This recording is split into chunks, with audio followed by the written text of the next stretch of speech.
സ്നേഹപിതാവായ ദൈവമേ, ഒരിക്കൽ കൂടി ദൈവത്തിൻ്റെ മാറ്റമില്ലാത്ത വചനം ദൈവജനവുമായിട്ട് പങ്കുവയ്ക്കുവാൻ ശ്രവ്യ ദൃശ്യ മാധ്യമങ്ങളിലൂടെ ജനങ്ങളുമായിട്ട് സംവദിക്കുവാൻ ഒരവസരം എനിക്ക് തന്നതിനെ ഓർത്ത് ദൈവമേ അങ്ങോട്ട് നന്ദി പറയും.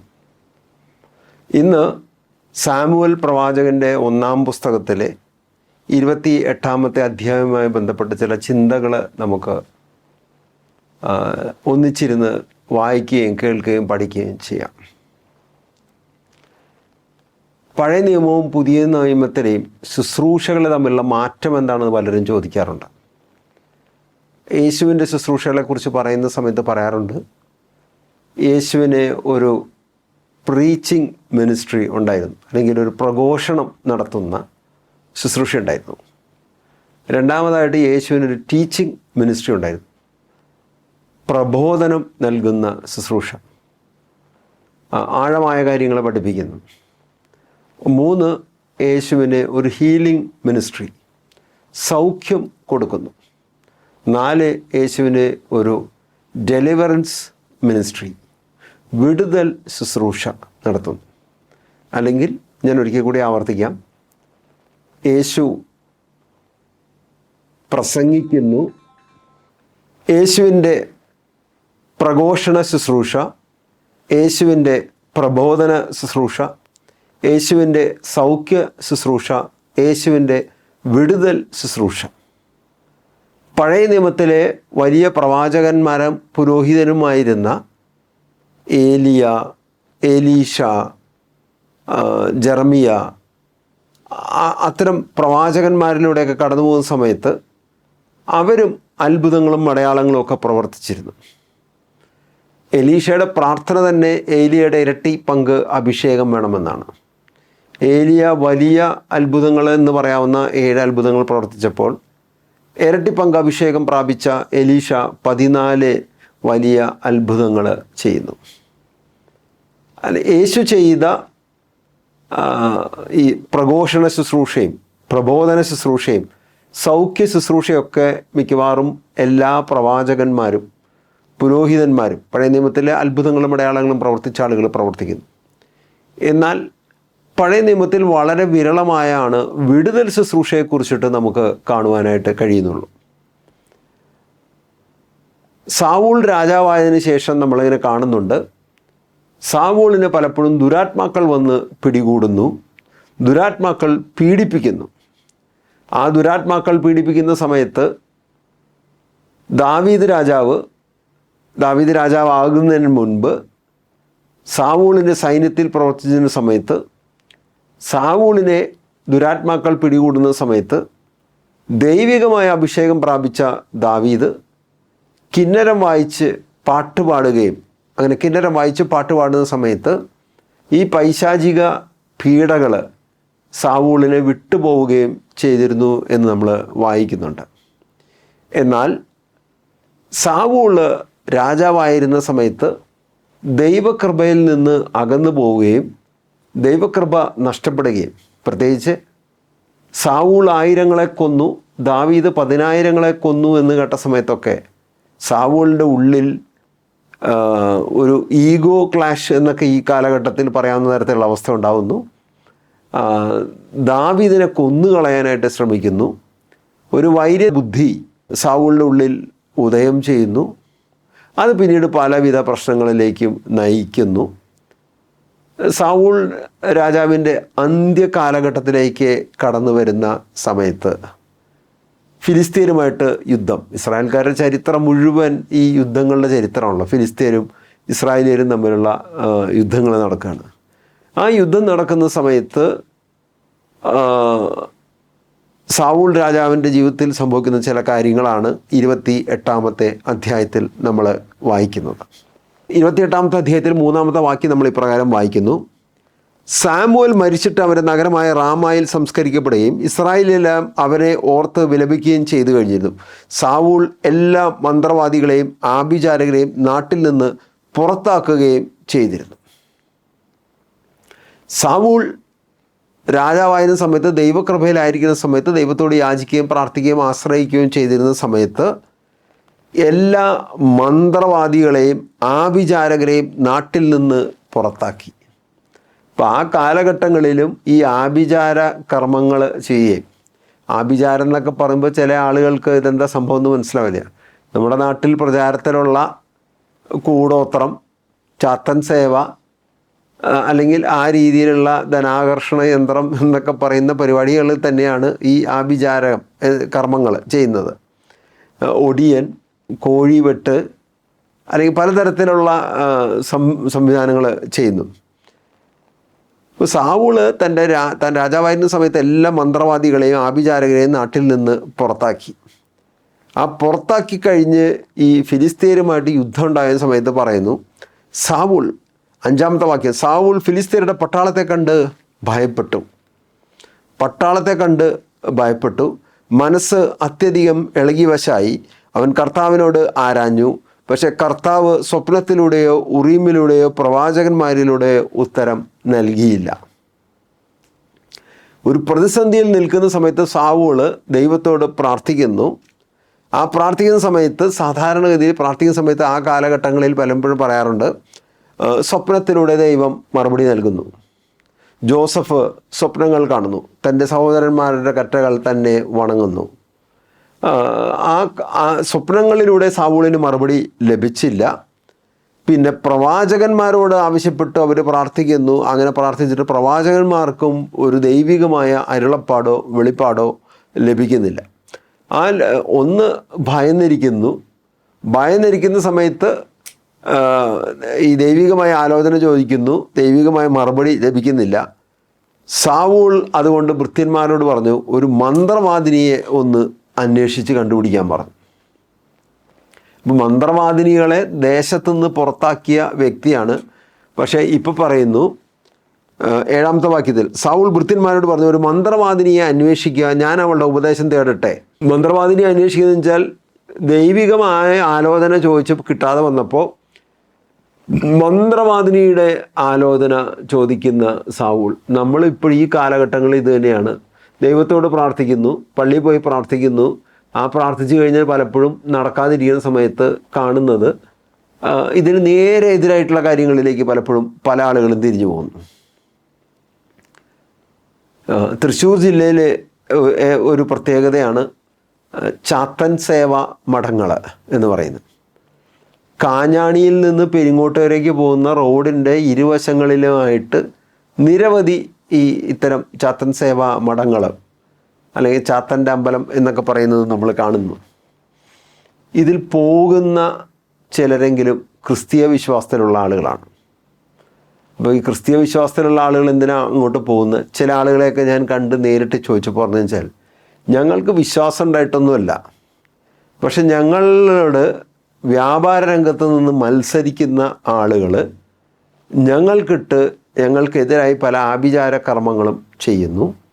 അപ്പോൾ അതുകൊണ്ട് ആഭിചാര കർമ്മങ്ങൾ ചെയ്യുവാൻ ഞങ്ങൾക്കൊരു സുരക്ഷിതത്വം കിട്ടാൻ വേണ്ടി ഞങ്ങൾ ഇത്തരം ചാത്തൻ സേവ മഠങ്ങളുമായി ബന്ധപ്പെട്ട്, അല്ലെങ്കിൽ ഇത്തരം ആഭിചാര കർമ്മങ്ങളുമായി ബന്ധപ്പെട്ട് ഞങ്ങൾ അല്പം ദാനധർമ്മമൊക്കെ ചെയ്ത് അവരുടെ കയ്യിൽ നിന്നൊരു ഉറപ്പ് ഞങ്ങൾ നേടിയെടുക്കുകയാണ്. അല്ലെങ്കിൽ ആഭിചാര കർമ്മം കൊണ്ട് മാത്രമേ നേരിടാൻ കഴിയൂ ഈ കാലഘട്ടത്തിൽ വിശ്വസിക്കുന്നു. അപ്പോൾ ഒരു 4000 കൊല്ലം മുമ്പ് അവർ ഇങ്ങനെ പോയതുകൊണ്ട് അവരൊരിക്കലും കുറ്റപ്പെടുത്താൻ സാധിക്കില്ല. എന്തായാലും സാവൂൾ ഇസ്രായേലിലെ ആദ്യത്തെ രാജാവാണ്. മന്ത്രവാദിനികളെയും മറ്റ് തിന്മ പ്രവർത്തികളെയും പുറത്താക്കി. ഫിലിസ്തീനുമായിട്ട് യുദ്ധം വരുന്നു. യുദ്ധത്തിൽ പരാജയപ്പെടുന്ന സാഹചര്യം ഉണ്ടാകുന്നു. ആ യുദ്ധപരാജയത്തിൻ്റെ സാഹചര്യം നിലനിൽക്കുന്ന സമയത്ത് മന്ത്രവാദിനികളുടെ നിന്ന് ദൈവം ഉത്തരം സ്വപ്നങ്ങളിലൂടെയോ പ്രവാചകന്മാരുടെ ഉത്തരം മറുപടി തരാതിരുന്നുകൊണ്ട് മന്ത്രവാദിനികളുടെ സഹായം തേടി. സാവൂൾ എന്തോറിൽ വന്ന് ഒരു മന്ത്രവാദിനിയെ രഹസ്യമായി വേഷം മാറി വന്ന് കാണുകയും സംസാരിക്കുകയും ചെയ്തു. മാത്രമല്ല, സാവൂൾ വേഷം മാറിയിട്ട് മന്ത്രവാദിനിയെ കാണാൻ പോകുന്ന സമയത്ത് മന്ത്രവാദിനി പറയുന്നൊരു കാര്യമുണ്ട്, എന്തിനാണ് എന്നെ കൊല്ലിക്കാൻ കെണി വയ്ക്കുന്നതെന്ന്. മന്ത്രവാദിനിക്ക് ഭയമാണ്. കാരണം രാജാവ് മന്ത്രവാദിനികളെ ആഭിചാരക്കാരെയൊക്കെ ദേശത്ത് നിന്ന് പുറത്താക്കിയിരിക്കുന്ന സമയത്ത് വേഷം മാറി രാജാവ് തന്നെ വന്നിരിക്കുകയാണ്. അപ്പോൾ സാവൂൾ മറുപടി കൊടുക്കുകയാണ്, ഇക്കാര്യത്തിൽ ഒരു ശിക്ഷയും നിനക്കുണ്ടാവുകയില്ലെന്ന് സാവൂൾ കർത്താവിൻ്റെ നാമത്തിൽ ആണയിട്ട് പറയുന്നു. അപ്പോൾ അവിടെ ചെല്ലുമ്പോഴും ആണയിടുന്നുണ്ട്. മന്ത്രവാദിനിയോടാണ് സംസാരിക്കുന്നത്. മന്ത്രവാദിനിയോട് സംസാരിക്കുന്ന സമയത്ത് ദൈവനാമത്തിൽ ആണയിട്ടുകൊണ്ടാണ് സാവൂൾ സംസാരിക്കുന്നത്. 11-ാമത്തെ വാക്യം, അവൾ ചോദിച്ചു, ഞാൻ ആരെയാണ് വരുത്തി തരേണ്ടത്? മരിച്ചുപോയ ആളെ അഥവാ ജീവിച്ചിരിക്കുന്ന ആളുകളെയാണോ വിളിച്ച് വരുത്തേണ്ടത്? ഈ കാലഘട്ടങ്ങളിലും നെക്രോമാൻസി എന്നൊക്കെ പറയുന്ന ചില ആഭിചാര കർമ്മങ്ങൾ, മരിച്ചുപോയ ആളുകളുടെ ശരീരം ഉപയോഗിച്ചിട്ടും മരിച്ചുപോയവരുടെ ആത്മാവിനെ വിളിച്ചു വരുത്തിയിട്ടും സ്പിരിറ്റിസം മുതലായ പരിപാടികളൊക്കെ ഇപ്പോഴും ഈ നാട്ടിൽ നിലവിലുണ്ട്. ഞാൻ ആരെയാണ് വരുത്തി തരേണ്ടത്? സാമൂലിനെ വരുത്തുവാൻ അവൻ ആവശ്യപ്പെട്ടു. അപ്പോൾ നാട്ടിലുള്ള പ്രവാചകന്മാരെ കണ്ട് അല്ലെങ്കിൽ ദൈവത്തോട് പ്രാർത്ഥിച്ച് സന്ദേശത്തിന് വേണ്ടി കാത്തിരുന്നു. ലഭിക്കാതെ വന്ന സമയത്ത് മന്ത്രവാദിനിയെ പോയി കാണുന്നു. മന്ത്രവാദിനിയോട് പറയുന്നു, മരിച്ചുപോയ സാമുവൽ പ്രവാചകൻ്റെ ആത്മാവിനെ വിളിച്ചു വരുത്തണമെന്ന്. സാമുവലിനെ കണ്ടപ്പോൾ അവൾ ഉച്ചത്തിൽ നിലവിളിച്ചുകൊണ്ട് സാവൂളിനോട് ചോദിച്ചു, എന്തിനാണ് എന്നെ കബളിപ്പിച്ചത്? അങ്ങ് സാവൂളല്ലേ? അപ്പം മന്ത്രവാദിനി മരിച്ചുപോയ ആളുടെ ആത്മാവിനെ വിളിച്ചു വരുത്തി മരിച്ചുപോയ ഈ വിളിച്ചു വരുത്തിയ ആളെ കണ്ടപ്പോൾ തന്നെ ഈ മന്ത്രവാദിനി സാവൂളിനോട് ചോദിച്ചു, എന്തിനാണ് എന്നെ കബളിപ്പിച്ചത്? അങ്ങ് സാവൂളല്ലേ? ഇപ്പോൾ രാജാവ് വേഷം മാറി വന്നിരിക്കുകയാണ്. രാജാവിനോട് ഭയപ്പെടേണ്ട, നീ എന്താണ് കാണുന്നത്? ഇപ്പോൾ മന്ത്രവാദിനിയോട് സാവൂൾ ചോദിക്കുകയാണ്, നീ എന്താ കാണുന്നതെന്ന്. കാണുന്നതിന് മറുപടി പറയുന്നു, ഒരു ദേവൻ ഭൂമിയിൽ നിന്ന് കയറി വരുന്നതായി ഞാൻ കാണുന്നു. ഒരു ദേവൻ ഭൂമിയിൽ നിന്ന് കയറി വരുന്നതായി ഞാൻ കാണുന്നു. സാമുവൽ പ്രവാചകനെ മരിച്ചുപോയ വ്യക്തിയുടെ ആത്മാവിനെ വിളിച്ചു വരുത്താനാണ് ആഭിചാരകർമ്മം നടത്തുന്നത്. ആ മരിച്ചുപോയ ആൾ സാധാരണഗതിയിൽ പ്രവാചകനായതുകൊണ്ട് സ്വർഗത്തിലായിരിക്കണം. പക്ഷെ ഇവിടെ മന്ത്രവാദിനി പറയുന്നത്, ഒരു ദേവൻ ഭൂമിയിൽ നിന്ന് കയറി വരുന്നതായി ഞാൻ കാണുന്നു. അപ്പോൾ ഭൂമിയിലുള്ള ആൾ തന്നെയാണ് വരുന്നത്. ഇതിന് വേറെ വ്യാഖ്യാനങ്ങളുണ്ട്. അവൻ വീണ്ടും ചോദിച്ചു, അവൻ്റെ രൂപം എങ്ങനെ? ഈ ഭൂമിയിൽ നിന്ന് കയറി വരുന്ന ആളുടെ രൂപം എങ്ങനെയെന്ന് ചോദിക്കുന്നു. ഒരു വൃദ്ധനാണ് കയറി വരുന്നത്, അങ്കി ധരിച്ചിരിക്കുന്നു. അത് സാമുവൽ ആണെന്ന് സാവൂളിനെ മനസ്സിലായി. അവൻ സാഷ്ടാംഗം വീണ് വണങ്ങി. അവൻ്റെ രൂപം എങ്ങനെ? അവൾ പറഞ്ഞു, ഒരു വൃദ്ധനാണ് കയറി വരുന്നത്. സാമുവലിനെയാണ് വിളിച്ചു വരുത്താൻ പറയുന്നത്. ഒരു വൃദ്ധനാണ് കയറി വരുന്നത്, അങ്കി ധരിച്ചിരിക്കുന്നു. പ്രവാചകന്മാർ ധരിക്കുന്ന പോലെ അങ്കി ധരിച്ചിരിക്കുന്നു. അത് സാമുവലാണെന്ന് സാവൂളിന് മനസ്സിലായി. അവൻ സാഷ്ടാംഗം വീണ് വണങ്ങി. നമ്മൾ കൊറിന്ത്യർ സഭയ്ക്കുള്ള ലേഖനത്തിൽ പൗലോസ്ലീഹ പറയുന്ന ഒരു കാര്യമാണ്, സാത്താൻ പോലും ദൈവദൂതൻ്റെ വേഷം കെട്ടിക്കൊണ്ട് വരുന്നു. അതുകൊണ്ട് തന്നെ സാമുവലിനെ പോലുള്ള പ്രവാചകൻ മരിച്ച് സ്വർഗത്തിലേക്ക് എടുക്കപ്പെട്ടു എന്ന് ജനം വിശ്വസിക്കുന്ന സമയത്ത്, അല്ലെങ്കിൽ സ്വാഭാവികമായിട്ട് സംഭവിക്കേണ്ട കാര്യമാണ്, ദാവീദിനെയും സോളമനെയും ഒക്കെ അഭിഷേകം ചെയ്ത സാമുവൽ പ്രവാചകൻ തീർച്ചയായിട്ടും സ്വർഗത്തിലായിരിക്കണം. അപ്പോൾ സ്വർഗത്തിലൊരാളെ വിളിച്ചു വരുത്താൻ ഭൂമിയിലൊരു അഭിചാരകനും സാധിക്കില്ല. അപ്പോൾ പിന്നെ എന്താണ് വന്നിട്ടുണ്ടാവുക? ഒരു പിശാച് അല്ലെങ്കിൽ പിശാചിൻ്റെ ദൂതൻ സാമുവലിനെ പോലെ വേഷം കെട്ടി ജനത്തെ കബളിപ്പിക്കുവാനും സാത്താന്യ വലയിലാക്കുവാൻ വേണ്ടി, സാത്താന്യ ബന്ധനത്തിലാക്കാൻ വേണ്ടി കടന്നു വന്നു എന്ന് വേണം വിശ്വസിക്കാനായിട്ട്. സാമുവൽ അവനോട് ചോദിച്ചു, നീ എന്നെ വിളിച്ചു വരുത്തി ശല്യപ്പെടുത്തുന്നത് എന്തിന്? മരിച്ചുപോയ സാമുവൽ പ്രവാചകൻ്റെ ആത്മാവാണെന്ന് പറഞ്ഞു വരുന്ന വ്യാജപ്രവാചകൻ ചോദിക്കുന്നു, വിളിച്ചു വരുത്തി ശല്യപ്പെടുത്തുന്നതിന്. അവൻ പറഞ്ഞു, ഞാൻ വലിയ പ്രതിസന്ധിയിലാണ്. മരിച്ചുപോയ ആത്മാവിനോടാണ് സംസാരിക്കുന്നത്. ഈ മരിച്ചുപോയ ആത്മാക്കളോട് ഇങ്ങനെ സംസാരിക്കുമ്പോഴാണ് ജനം സാത്താന്യ ബന്ധനത്തിൽ ആകുന്നത്. ഫിലിസ്തീർ എനിക്കെതിരായി യുദ്ധം ചെയ്യുന്ന ദൈവമാകട്ടെ എന്നിൽ നിന്ന് അകന്നും ഇരിക്കുന്നു. രണ്ട് കാര്യങ്ങൾ പറഞ്ഞു. ഒന്ന്, ഫിലിസ്തീർ എനിക്കെതിരെ യുദ്ധം ചെയ്യുന്ന ദൈവം എന്നിൽ നിന്ന് അകന്നു നിൽക്കുകയും ചെയ്തു. അവിടുന്ന് പ്രവാചകന്മാരിലൂടെ സ്വപ്നത്തിലൂടെ എനിക്ക് ഉത്തരം നൽകുന്നില്ല. ഞാൻ ദൈവത്തോട് പ്രാർത്ഥിച്ചിട്ട് ദൈവം എൻ്റെ പ്രാർത്ഥനയ്ക്ക് ഉത്തരം നൽകുന്നില്ലെങ്കിൽ ഞാൻ എൻ്റെ പ്രാർത്ഥന ഉത്തരം നൽകുന്നതുവരെ പ്രാർത്ഥിച്ചു കൊണ്ടേയിരിക്കണം. അല്ലാതെ ഞാൻ നേരെ പോയിട്ട് ആഭിചാര കർമ്മക്കാരുടെ ഉപദേശം തേടുകയല്ല വേണ്ടത്. എൻ്റെ സ്നേഹിതനായിട്ടുള്ള ഒരു വക്കീലിനുണ്ടായ ഒരു സംഭവം ഞാൻ കൂട്ടിച്ചേർക്കട്ടെ. അദ്ദേഹത്തിന് ഐഫോണിനോട് വലിയ കമ്പമുള്ള മനുഷ്യനായിരുന്നു. അപ്പോൾ ഐഫോൺ മാത്രമാണ് വാങ്ങുന്നത്. പക്ഷേ അദ്ദേഹത്തിൻ്റെ ജീവിതത്തിൽ സംഭവിക്കുന്നതെന്ന് വെച്ചാൽ, പലപ്പോഴും എവിടെയെങ്കിലും ചെന്ന് കഴിഞ്ഞാൽ പുള്ളി ഈ പോക്കറ്റിലിരിക്കുന്ന ഫോൺ എടുത്തുകൊണ്ട് മേശമേ ചായ കുടിക്കാൻ ഹോട്ടലിൽ പോകണമെങ്കിൽ ആ ടേബിളിലേക്ക് ഈ ഫോൺ എടുത്ത് വയ്ക്കും. ഏതെങ്കിലും ഓഫീസിൽ പോയി കഴിഞ്ഞാലും ഉടനെ പോക്കറ്റിൽ ഇരിക്കുന്ന ഫോൺ എടുത്തിട്ട് ടേബിളിൽ എടുത്ത് വയ്ക്കും. പലപ്പോഴും അത് അവിടെ മറന്നു വയ്ക്കുകയും ചെയ്യും, ഫോൺ നഷ്ടപ്പെടുകയും ചെയ്യും. ഐഫോൺ ആയതുകൊണ്ട് നഷ്ടപ്പെട്ട് കഴിഞ്ഞാൽ കിട്ടുന്ന ആൾക്ക് അത് ഒരു പ്രയോജനമില്ലെങ്കിലും തിരികെ ലഭിക്കാറുമില്ല. അങ്ങനെ ഇരിക്കുന്ന സമയത്ത് അദ്ദേഹത്തിൻ്റെ ഒരു സുഹൃത്തായ ഒരു വക്കീലിനോട് പറഞ്ഞു, എനിക്കിങ്ങനെ ഫോൺ നഷ്ടപ്പെടുന്ന ഒരു പ്രശ്നമുണ്ട്, അതുകൊണ്ട് ഇതിന് എന്തെങ്കിലും ഒരു പരിഹാരം കാണണമെന്ന് പറഞ്ഞു. അപ്പോൾ ഈ പെരിങ്ങോട്ടര ഭാഗത്തെ ചാത്തൻ സേവാ മഠവുമായി ബന്ധപ്പെട്ട ഒരു വ്യക്തിയായിരുന്നു ഈ സുഹൃത്തിൻ്റെ സുഹൃത്ത്. അപ്പോൾ അദ്ദേഹം പറഞ്ഞു, ഫോൺ അൺലോക്ക് ചെയ്തിട്ട് എനിക്ക് ഞാൻ അതിന് ചെറിയ ഒരു ട്രിക്ക് ചെയ്തു തരാമെന്ന് പറഞ്ഞു. അങ്ങനെ ഫോൺ കൊടുത്തയച്ചു, ഫോൺ തിരിച്ചു വന്നപ്പോൾ റിംഗ് ടോൺ മാറി, അത് ചാത്തൻ കോഴി കൂവുന്ന റിംഗ് ടോണാക്കി മാറ്റിയിട്ടാണ് തിരിച്ചു കൊടുത്തത്. അപ്പോൾ അദ്ദേഹം ഈ ചാത്തൻ സേവാ മഠവുമായി ബന്ധപ്പെട്ട ആളായതുകൊണ്ട് ചാത്തനും പെടയും കോഴിയുമായി ബന്ധപ്പെട്ട റിംഗ് ടോൺ തന്നെ ആക്കി കൊടുത്തു. ഇത് കഴിഞ്ഞ് ഏതാനും നാളുകൾക്ക് ശേഷം കണ്ടപ്പോൾ പറഞ്ഞു, ആ റിംഗ് ടോൺ മാറ്റി നമ്മുടെ ചാത്തൻ സ്നേഹിതൻ സഹായിച്ചത് കൊണ്ട് പിന്നീട് ഫോൺ നഷ്ടപ്പെട്ടിട്ടില്ല എന്നൊക്കെ വലിയ അഭിമാനത്തോടുകൂടി പറഞ്ഞു. അപ്പം ഞാൻ പറഞ്ഞു, അത് ദീർഘകാലാടിസ്ഥാനത്തിൽ നമുക്കതിനെ വിലയിരുത്താമെന്ന് പറഞ്ഞു.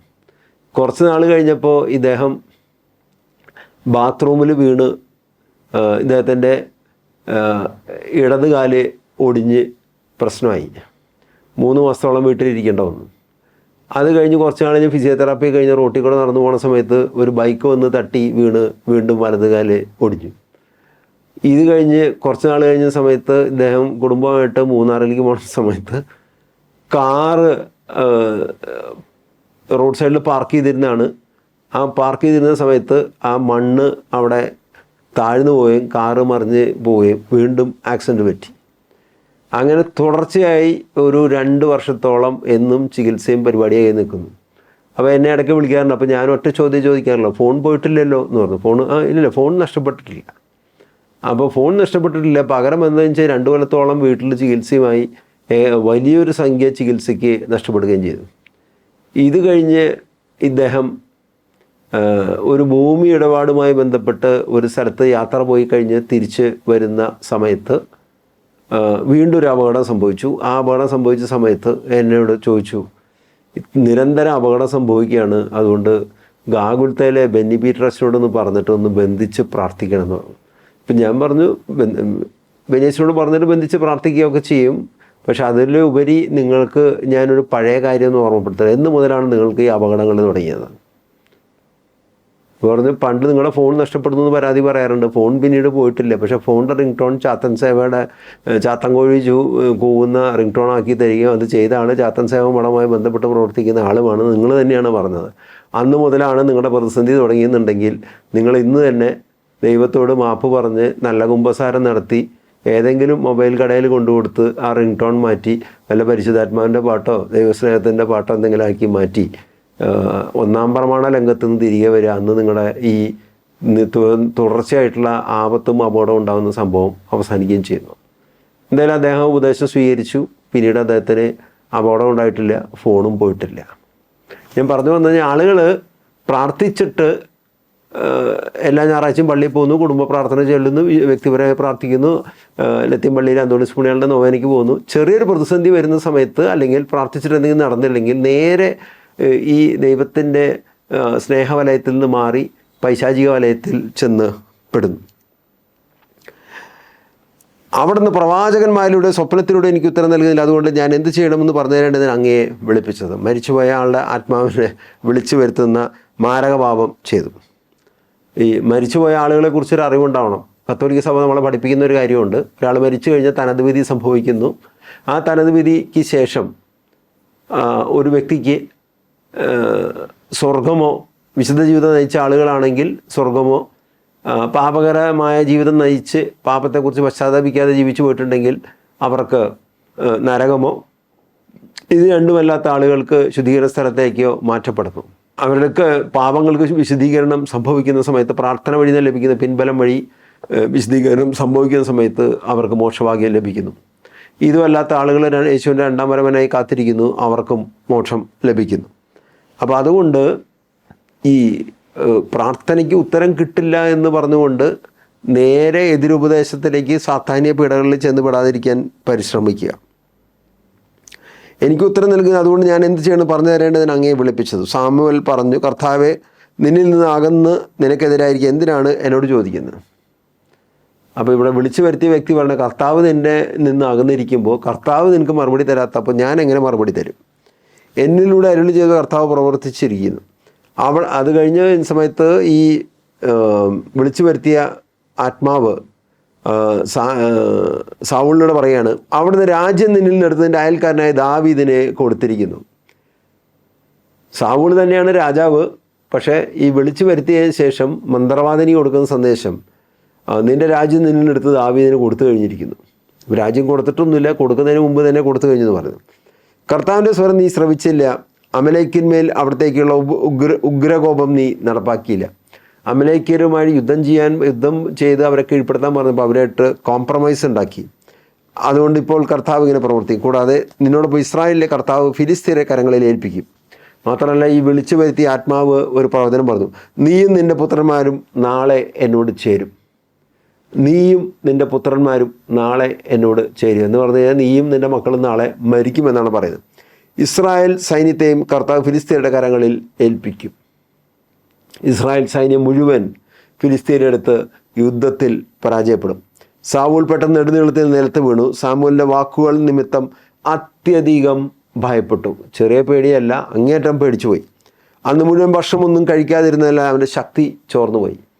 ഈ പൈശാചിക ശക്തികളെ വിളിച്ചു വരുത്തുകയും അവരോട് ആരായുകയൊക്കെ ചെയ്തതിൻ്റെ അനന്തരഫലം എന്ന് വെച്ചാൽ ശക്തി മുഴുവൻ ചോർന്നുപോയി. ഭക്ഷണം കഴിക്കാൻ പറ്റുന്നില്ല. ഇപ്പോഴത്തെ ഡോക്ടർമാർ പറയുന്നത് പോലെ ലോസ് ഓഫ് ആപ്പിറ്റൈറ്റ് സംഭവിക്കുന്നു. ഭക്ഷണം കഴിക്കാൻ പറ്റുന്നില്ല, ഉറങ്ങാൻ പറ്റുന്നില്ല, അസ്വസ്ഥതയാവുന്നു. ശക്തി മുഴുവൻ, ശാരീരിക ശക്തി മുഴുവൻ ചോർന്നു പോകുന്നു.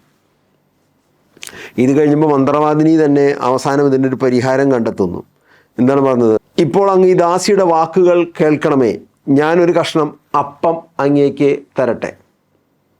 മുൻപ് പുരോഹിതന്മാർ നൽകുന്ന വിശദീകരിച്ച അപ്പം കഴിച്ചിരുന്ന സാവൂൾ രാജാവിനോട് ഇപ്പം മന്ത്രവാദി ചോദിക്കുന്ന, ഒരു കഷ്ണം അപ്പം ഞാൻ തരട്ടെ എന്ന്.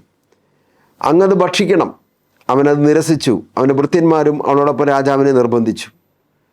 ഈ മന്ത്രവാദിനി ഭക്ഷണം ഓഫർ ചെയ്ത സമയത്ത് രാജാവ് നിരസിക്കുന്നു. പക്ഷേ അവൻ്റെ കൂടെയുള്ള ഭൃത്യന്മാർ മുഴുവൻ അവനെ ഉപദേശിക്കുന്നു ഭക്ഷണം കഴിക്കാനായിട്ട്.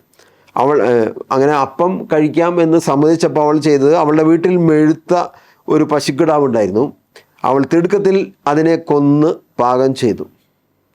സ്ത്രീയാണ്, പക്ഷെ രാജാവിന് ഭക്ഷണം കൊടുക്കാൻ വേണ്ടിയിട്ട് അവൾ തന്നെ ഈ പശുവിനെ കൊല്ലുന്നു, ഭക്ഷണം പാകം ചെയ്യുന്നു. മാവ് കുഴച്ച് പുളിപ്പില്ലാത്ത അപ്പവും ചുട്ടു.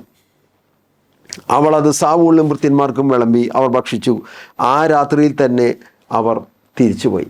എന്ന് പറഞ്ഞു കഴിഞ്ഞാൽ തിരുസാന്നിധ്യം, ദൈവസാന്നിധ്യത്തിൽ പുളിപ്പില്ലാത്ത അപ്പവും ബലി അർപ്പിക്കപ്പെട്ട പാപപരിഹാര ബലിയോ അല്ലെങ്കിൽ മറ്റു തരത്തിലുള്ള ബലിയെ അർപ്പിക്കപ്പെട്ട ഭക്ഷണം കഴിക്കേണ്ട രാജാവ് ഇപ്പം മന്ത്രവാദിനി കൊടുത്ത ഭക്ഷണം കഴിക്കുന്നു. ആ ഭക്ഷണം കഴിച്ച് പ്രവചന സന്ദേശം കിട്ടുകയും ചെയ്തു, നീ നിൻ്റെ പുത്രന്മാരും നാളെ വധിക്കപ്പെടും. അല്ലെങ്കിൽ സത്യവിശ്വാസത്തിൽ നിന്ന് അകന്ന് ദുർമന്ത്രവാദിനിയുടെ ഉപദേശം തേടി പോകുന്നവർക്ക് എല്ലാവർക്കും ഉണ്ടാകുന്ന കാര്യമാണ് ഈ പറയുന്നത്. ഒന്ന്, ആത്മീയമായ മരണം സംഭവിക്കുന്നു. 2, ശാരീരികമായ മരണം സംഭവിക്കുന്നു. 3, വസ്തുവകളുടെ നഷ്ടം സംഭവിക്കുന്നു. ദൈവത്തോട് പ്രാർത്ഥിച്ചിട്ട് പ്രാർത്ഥന കേട്ടില്ല എന്ന് പറഞ്ഞുകൊണ്ട് നേരെ എതിരായിട്ടുള്ള കാര്യങ്ങളിലേക്ക് കടന്നു പോകുന്ന എല്ലാവരുടെയും ജീവിതത്തിൽ ഉണ്ടാകുന്ന സംഭവം തന്നെയാണ് സംഭവിക്കുന്നത്. നമുക്ക് പ്രാർത്ഥിക്കാം. നമുക്ക് ഏതെങ്കിലും തരത്തിലുള്ള വിശ്വാസ ജീവിതത്തിൽ വീഴ്ച സംഭവിച്ചിട്ടുണ്ടെങ്കിൽ, ദൈവത്തോട് പ്രാർത്ഥിച്ചിട്ട് പ്രാർത്ഥനയ്ക്ക് ഉത്തരം തരാതിരുന്ന സമയത്ത് പ്രാർത്ഥനയുടെ മറുപടിക്കായി ദീർഘകാലം കാത്തിരിക്കുന്നതിന് പകരം കുറുക്ക് വഴികൾ തേടി, എളുപ്പവഴികൾ തേടി, ദൈവഹിതത്തിന് വിരുദ്ധമായി പ്രവർത്തിക്കുന്ന വ്യക്തികളെയോ ശക്തികളെയോ അനുസരിക്കുകയോ പ്രകൃതി ശക്തികളെ വണങ്ങുകയോ ആരാധിക്കുകയോ ചെയ്തിട്ടുണ്ടെങ്കിൽ, ദൈവത്തിന് പകരം വിഗ്രഹങ്ങൾക്ക് സ്ഥാനം കൊടുത്തിട്ടുണ്ടെങ്കിൽ, ദൈവത്തിന് വിരുദ്ധമായ പ്രവൃത്തി ചെയ്ത് ഏതെങ്കിലും തരത്തിലുള്ള പാപപ്രവൃത്തികൾ ചെയ്ത് അതിനെക്കുറിച്ച് പശ്ചാത്താപിക്കാതെ ആ പാപത്തിനടിമപ്പെട്ട് ജീവിച്ച് ബന്ധനത്തിലായി പോയ ആരെങ്കിലും ഈ പ്രോഗ്രാം കാണുകയോ കേൾക്കുകയോ ചെയ്യുന്നുണ്ടെങ്കിൽ അവരെ വിടുവിക്കണമെന്ന് യേശുവിൻ്റെ നാമത്തിൽ ഞങ്ങൾ പ്രാർത്ഥിക്കുന്നു. വിശുദ്ധ മിഖായേലിൻ്റെ മാധ്യസ്ഥം തേടിക്കൊണ്ട് ഞങ്ങൾ പ്രാർത്ഥിക്കുന്നു. വിശുദ്ധ റഫായേലിൻ്റെ മാധ്യസ്ഥം തേടിക്കൊണ്ട് ഞങ്ങൾ പ്രാർത്ഥിക്കുന്നു. സൈന്യങ്ങളുടെ കർത്താവായ യഹോവയെ പൈശാചിക പീഡകളിൽ നിന്നും ദുഷ്ടൻ്റെ വലയത്തിൽ നിന്നും ഞങ്ങളെ മോചിപ്പിക്കണമേ. എല്ലാ നാമങ്ങൾക്ക് മേലായ യേശുവിൻ്റെ നാമത്തിൽ ഞങ്ങൾ പ്രാർത്ഥിക്കുന്നു. ഈ പ്രോഗ്രാം കാണുകയും കേൾക്കുകയും ചെയ്യുന്ന വ്യക്തികൾ ഏതെങ്കിലും തരത്തിലുള്ള പൈശാചിക ശക്തികൾക്ക് അടിമപ്പെട്ട് നിൽക്കുന്നുണ്ടെങ്കിൽ ഈ പൈശാചിക അടിമത്തിൽ നിന്ന് പരിപൂർണമായ മോചനം നൽകി ദൈവജനത്തെ വിടുവിക്കുകയും സത്യത്തിലും ആത്മാവിലും ദൈവത്തെ ആരാധിക്കുവാനുള്ള കൃപ നൽകി അനുഗ്രഹിക്കുകയും ചെയ്യണമെന്ന് പ്രാർത്ഥിക്കുന്നു. ആമേൻ.